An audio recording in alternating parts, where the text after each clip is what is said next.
Ja, der Hund wundert sich, was hier los ist. So viele gepackte Koffer? Denn der Hund und ich fahren morgen nach Stonehenge, um gemeinsam mit anderen Menschen die Wintersonnenwende zu feiern. So, jetzt komm.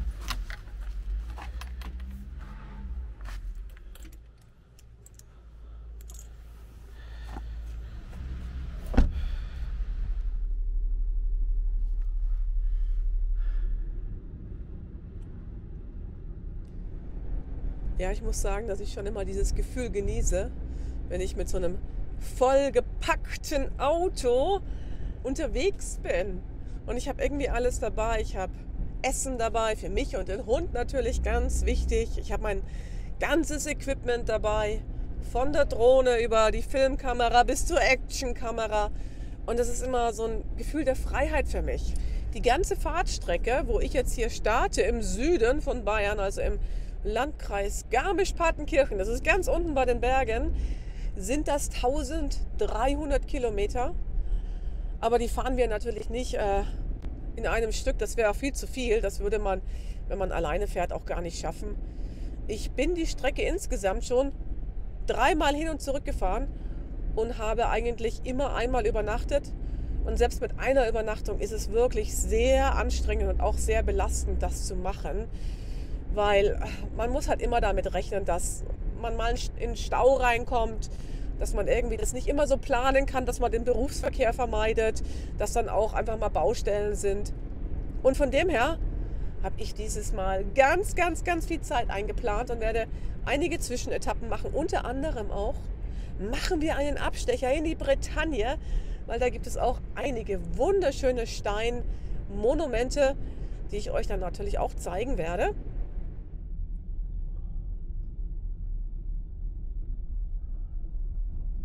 So, wir haben unseren ersten Zwischenstopp erreicht. Wir waren jetzt gut 2,5 Stunden unterwegs und es ist saukalt hier. 1 Grad. Ich habe hier etwas, was ich euch zeigen möchte. Das ist nämlich ein ganz besonderer Fels.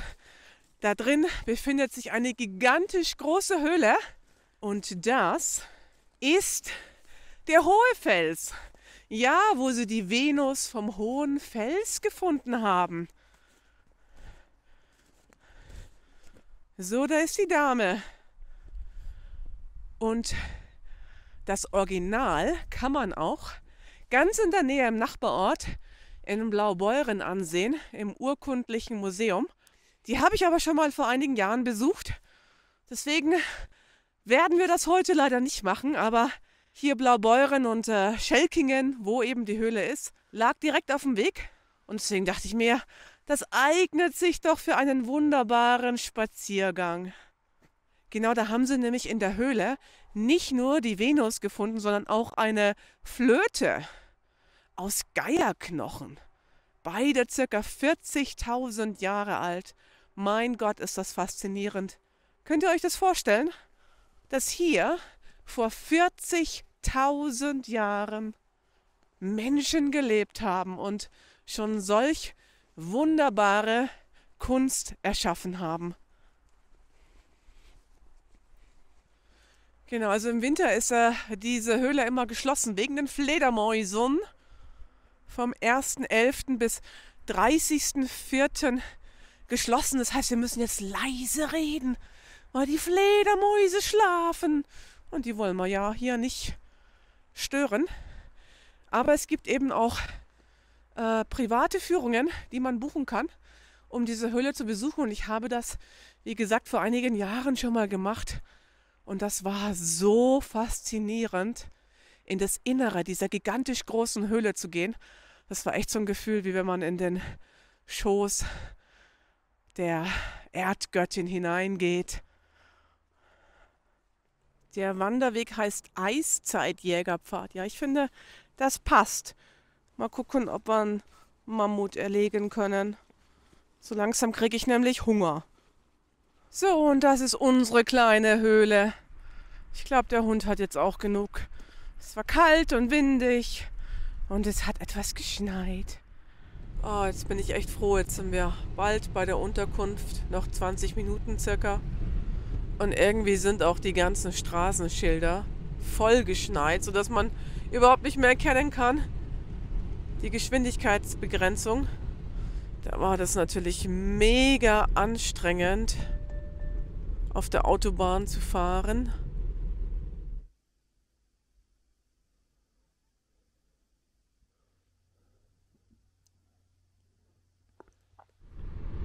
So, jetzt bin ich gleich bei Luxemburg vorbei.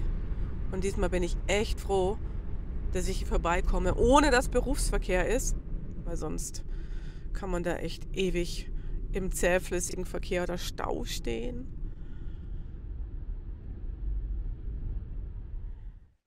Guten Morgen, ihr Lieben. Es ist kurz vor 7 Uhr und der Hund und ich, wir haben in Reims übernachtet. Wir haben wieder ein wunderschönes Zimmer in einer privaten Unterkunft gefunden, mitten im Stadtzentrum und das für 35 Euro. Ich denke, da kann man sich nicht beklagen. Jetzt gehen wir noch eine kleine Runde Gassi und dann geht's weiter in den Westen von Frankreich, in die Bretagne. Hi, hello. Oui, forcément. Oh. Elle court toujours dès qu'elle voit un copain. Michael. Yeah, yeah, yeah. Oh, good morning. Hello. Hi, hi, hi. Hi, hi. Der Hund war süß. Der hat mich irgendwie an Gérard Depardieu erinnert, so in Hundeform.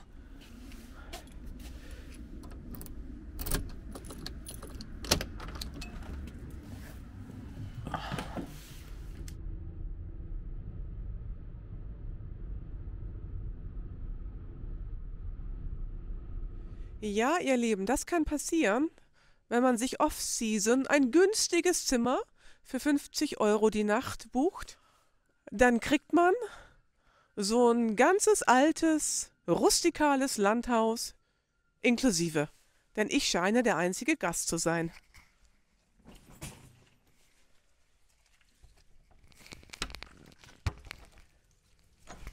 Schaut euch das mal an.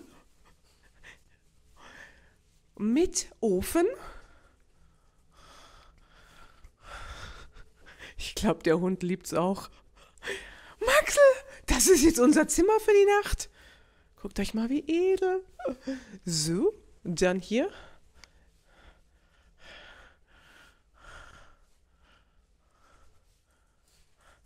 Küche.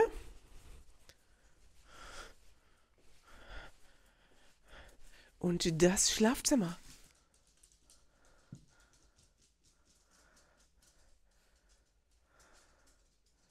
Na, da fühlt man sich doch gleich wie zu Hause. Typisch deutsches Schwarzbrot. Oh nein, es schüttet aus Kübeln. Der Hund und ich, wir sind gestern in der Bretagne angekommen. Und jetzt war ich gerade beim Frühstücken bei McDonald's. Und währenddessen hat es angefangen, wie aus Kübeln zu schütten. Oh nein. Jetzt bleibt mir eigentlich nichts anderes übrig, als ein bisschen abzuwarten hier im Auto. Er hat sich's eh schon gemütlich gemacht, der Kleine da, ne? So ein bisschen Nieselregen, finde ich, macht ja nichts. Aber wenn es so aus Kübeln schüttet, ist es natürlich schon etwas ätzend. Weil wenn man dann draußen unterwegs ist, dann ist man halt auch gleich durchgeweicht. Und jetzt auf einmal, oh mein Gott, es hagelt sogar. Das ist nicht nur Regen. Ich wollte mir eigentlich heute die Karnak-Steine anschauen. Das ist eine ganz berühmte Steinformation und jetzt hagelt's. Ha, ich bin offensichtlich die einzige Person hier. Der Parkplatz ist gähnend leer. Und zum Glück hat es jetzt aufgehört zu regnen. Das ist immer das Gute an Küstenwetter, dass ich da innerhalb einer halben Stunde 4-mal das Wetter ändern kann. Von Regen, Sonne, Regen, Sonne. Jetzt hoffen wir mal, dass es ein bisschen länger trocken bleibt. Zumindest für meinen Besuch hier, bitteschön.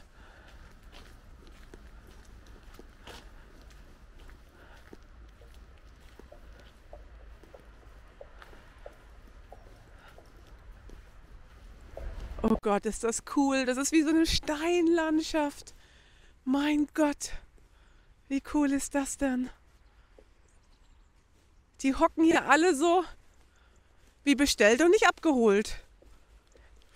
Es ist ja generell so bei diesen alten Megalithanlagen, dass die Archäologen und die Historiker nach wie vor rätseln, was für eine Bedeutung die früher für die Menschen gehabt haben. Und da gibt es immer ganz viele unterschiedliche Theorien.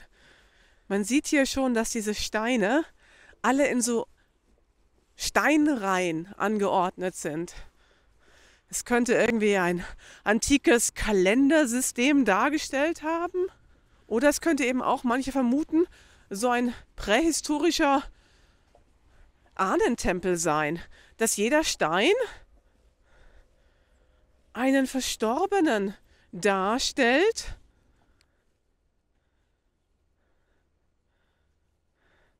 Also das würde ich sagen, ist eine ältere Dame. Oder? Sieht doch aus wie Tante Gerda. Oh Gott, gebt euch mal diesen Regenbogen. Oh mein Gott. Was für ein perfekter Regenbogen. Oh Gott, ist der schön. Wow. Diese Steinreihen sind ja hier durch eine Straße unterbrochen. Und in den zweiten Teil kommt man jetzt nicht rein. Man sieht auch, dass die mit einem Zaun abgesperrt ist, weil da Schäfchen sind. Und es fängt schon wieder an zu regnen. Ja, ich möchte eigentlich nur noch davor an das Ende dieser Reihe gehen, um zu gucken, ob da noch irgendwas Besonderes kommt. Und ansonsten packen wir es jetzt auch wieder. Was mir auffällt, ist, dass hier in dem zweiten Teil die Steine im Vergleich zu dem, wo wir vorher drin waren, viel, viel größer sind.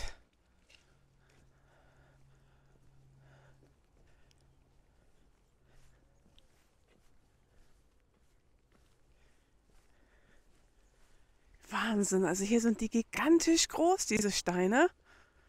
Wohingegen da hinten ja so die Babysteinchen waren.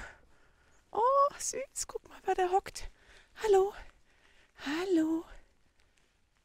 Ein Rotkehlchen, glaube ich, war das. Aha, süß.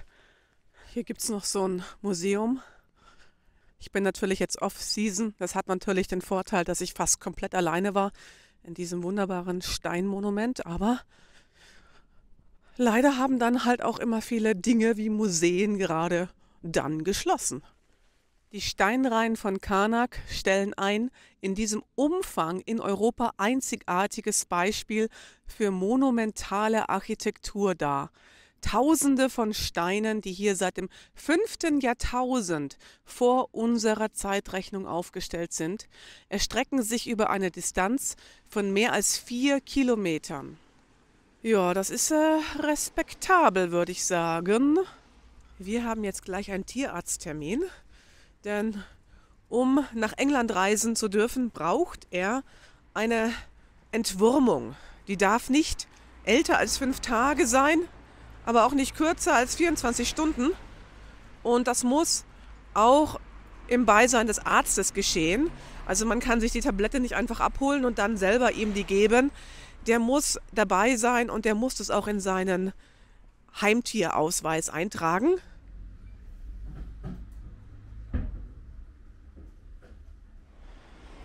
So, wir haben es geschafft. Das war echt ein super Tierarzttermin. Normalerweise ist er immer komplett panisch, aber ich glaube, er hat nur so halb geschnallt, dass er beim Tierarzt ist. Und wahrscheinlich haben die französischen Tierärzte auch so das ganz besondere Händchen. An der Abfahrt 47 rechts abfahren in Richtung Carferry. Wo müssen wir denn hin? Okay. Oh. PO-Ferries, nee. PO, DFDS, genau. Da oben stehen nämlich immer die, der Name und das Logo, mit welcher Fähre man fährt. Hallo. Hi. Bonjour.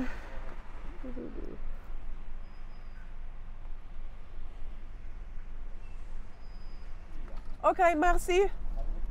Thank you, you too. Thanks, bye. Okay, wir müssen in die Lane 1, 2, 3.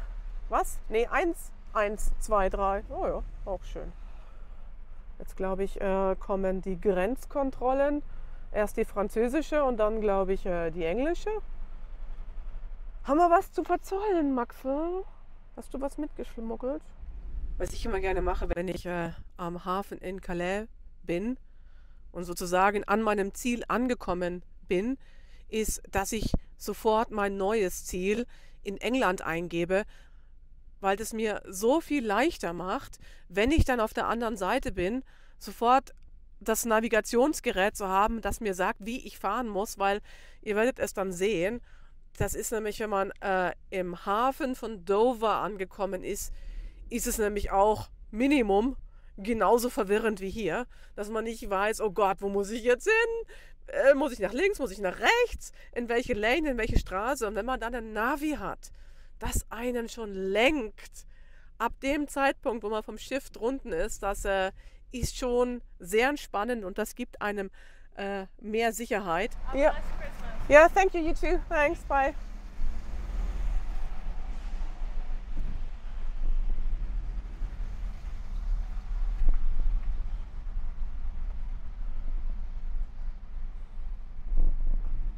Hello. Hello.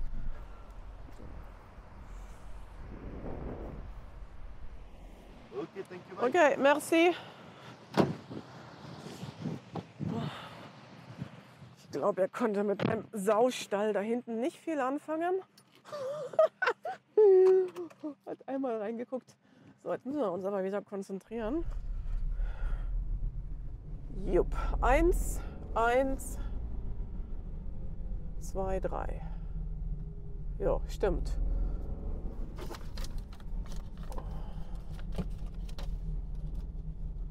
Oh, Wahnsinn. Das Wetter ist auf einmal hier richtig kalt.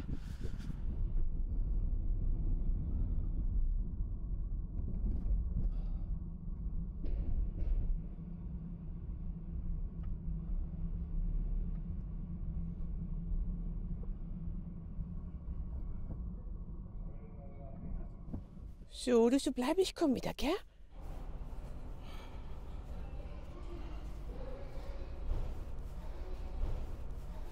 Deck 5. Das muss ich mir merken. Denn das erste Mal, als ich hier in der Fähre war, habe ich dann Panik geschoben, weil ich nicht mehr wusste, in welchem Deck ich geparkt habe. Und das ist in so einem großen Schiff, wenn man weiß, es geht jetzt ans Herausfahren und alle anderen sitzen schon in ihren Autos und du suchst dein Auto, dann kann man schon mal leicht Panik bekommen.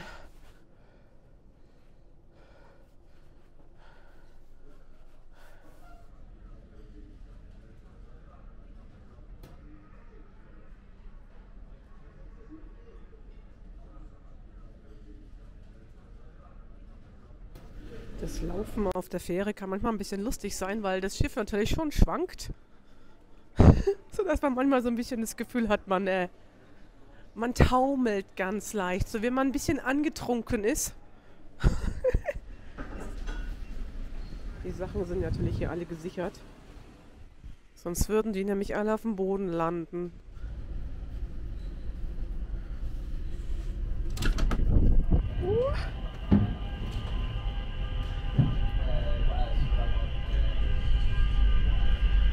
Oh Mann, ich bin nur froh, dass mein Hund schon mittlerweile etwas taub ist, weil, oh, ist das laut. Das ist halt immer das altbekannte Geräusch, das man auf der Fähre hört. Die Alarmanlagen von den Autos, die natürlich losgehen, weil es auf einer Fähre automatisch ruckelt und schaukelt. Jetzt sind wir fast da. Man kann schon die weißen Klippen von Dover sehen, auch wenn das wahrscheinlich in der Kamera schlecht rüberkommt.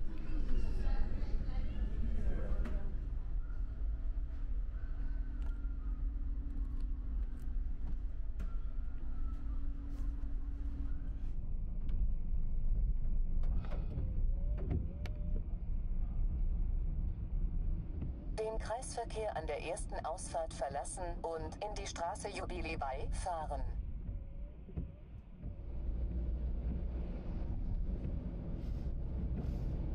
2 Kilometern in den Kreisverkehr einfahren. Okay, Maxel. Du bist wieder in der UK. Und wir haben typisch englisches Wetter.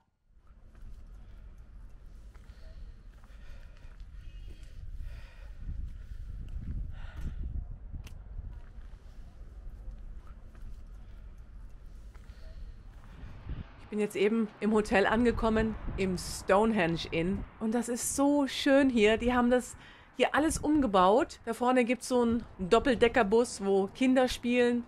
Und die haben hier ganz viele umgebaute Bauwägen. Und ich muss sagen, diese Art von Unterkunft ist mir einfach am liebsten, weil es wirklich so ein Gefühl ist, wie wenn man seine eigene kleine Wohnung hat. Also ich muss sagen, als ich die Unterkunft Anfang Juni gebucht habe, war ich erst ein bisschen skeptisch, weil ich dachte mir, oh, so eine Shepherd's Hut, hoffentlich frierst du dann nicht im Winter, hoffentlich haben die Elektrizität, hoffentlich haben die Heizung, aber die haben hier alles. Hallo, guten Morgen, ihr Lieben. Es ist kurz nach 4 Uhr. Der Hund und ich, wir sind ready. Als vorhin der Wecker geklingelt hat, war ich erstmal so im Tiefschock und dachte mir, was ist los? Und dann habe ich realisiert, ach, wir fahren ja nach Stonehenge. Der Carpark macht in einer Stunde auf, um 4:45. Und ich wollte einfach auf Nummer sicher gehen, weil ich habe keine Ahnung, wie viele Leute heute kommen werden. Ich höre auch schon, die Nachbarn sind auch schon wach und trampeln rum. Die werden wahrscheinlich jetzt auch gleich hinfahren. Stonehenge ist ungefähr 10 Minuten von hier entfernt. Ich muss sagen, ich habe letzte Nacht nicht so gut geschlafen, weil diese ganzen... und der Wecker klingelt nochmal. Ich möchte sicher gehen, dass ich auch ja nicht die Wintersonnenwende verpasse, 4:20 Uhr. Weil diese Außenlichter alle an waren von diesen ganzen Waggons. Und es ja nur hier so dünne Vorhänge sind. Und dann war hier alles so hell. Und dann kann ich einfach nicht schlafen. Aber egal, ich bin ready. Ich habe extra meine schöne Druidentalk angezogen und mein Druiden-Dress. Na, ich darf doch unter dieser Masse nicht auffallen. Also, ihr Lieben, ich würde sagen, Backmas, fahr mal nach Stonehenge. Bis gleich.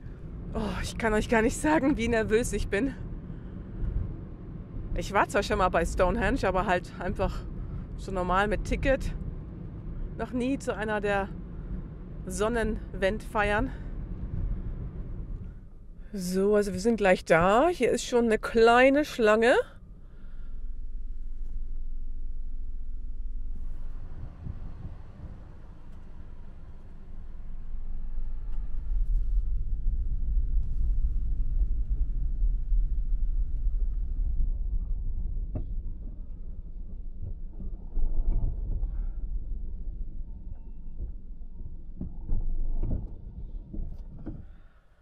Oh, was für eine Erleichterung. Ich bin am Parkplatz. Das hat mich echt gestresst, weil ich genau damit gerechnet habe. Riesige Autoschlangen, die sich von allen Seiten nähern. Ich glaube, es ist 5:20. Wir haben noch gut Zeit. Oh, und ich merke, die Müdigkeit kommt zurück. Aber ich habe hier einen Cappuccino, einen kalten mir mitgebracht. Ja, ist anstrengend, ein Droide zu sein.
As man and woman, Lord and Lady, God and Goddess.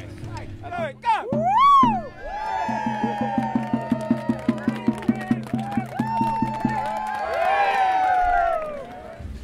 Rihanna, Radef, and Solstice. Radef, arise, warrior priestess.